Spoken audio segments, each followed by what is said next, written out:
matin, 5h, 7h, Mathieu Noël. Voici pour les titres de ce 9 octobre 2018 et au lendemain de la remise du rapport alarmant du GIEC, une conférence internationale s'ouvre aujourd'hui à Montpellier sur l'avenir de la Méditerranée, une mer qui concentre visiblement tous les problèmes environnementaux du moment.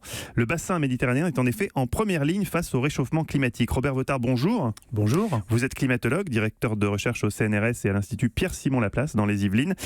Déjà, pourquoi dit-on que la Méditerranée est un concentré de tous les dégâts que le réchauffement climatique peut provoquer ?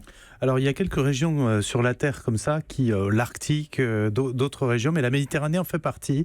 On pense souvent à l'Arctique parce qu'on se dit là on voit les effets du réchauffement climatique avec la fonte de la banquise, mais la Méditerranée aussi. Alors la Méditerranée aussi, non pas pour les mêmes raisons, mais pour le fait que elle va concentrer tous les événements extrêmes en quelque sorte, donc les précipitations intenses, les sécheresses, les vagues de chaleur, et puis aussi les problèmes liés à la montée du niveau des mers. Et donc là, pour les climato-sceptiques qui nous écouteraient, s'il y en a encore, on voit, il y a des chiffres, on voit les changements en Méditerranée ces dernières années.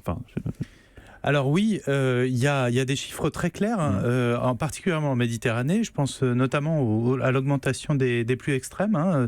On parle de 20% d'augmentation des pluies les plus intenses. Donc en intensité, les pluies sont plus fortes qu'avant. Même si, par ailleurs, le cumul total des pluies finalement diminue, particulièrement en hiver, et ça pose aussi d'autres problèmes. Donc on a les deux extrêmes qui se produisent. Et c'est un phénomène qu'on ne fait pas que mesurer. Sur place, les gens le ressentent. Par exemple, les viticulteurs, je crois qu'ils s'en rendent compte.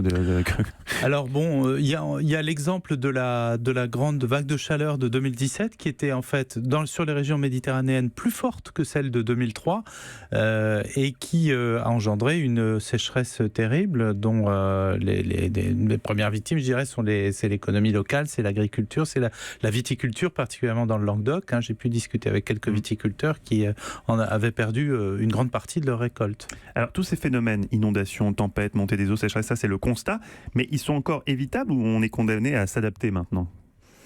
Alors, il faudra toujours faire les deux, c'est-à-dire atténuer le changement climatique, limiter cette hausse des températures et puis les conséquences qui vont avec, et aussi s'adapter parce qu'on n'échappera pas à un certain réchauffement climatique. Et aujourd'hui, il faut déjà s'adapter en quelque sorte, puisque je prends un exemple. J'étais il y a quelques jours avec le maire de Valrogue, qui est dans les Cévennes, une commune des Cévennes, où il y a une station de ski.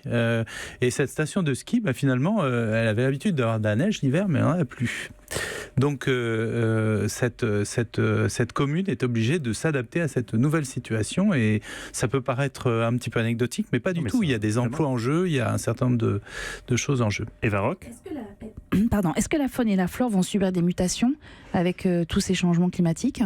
Alors oui, la faune et la flore, c'est les sécheresses impactent directement tout ce qui concerne le cycle de l'eau et par conséquent, les espèces végétales en particulier vont avoir à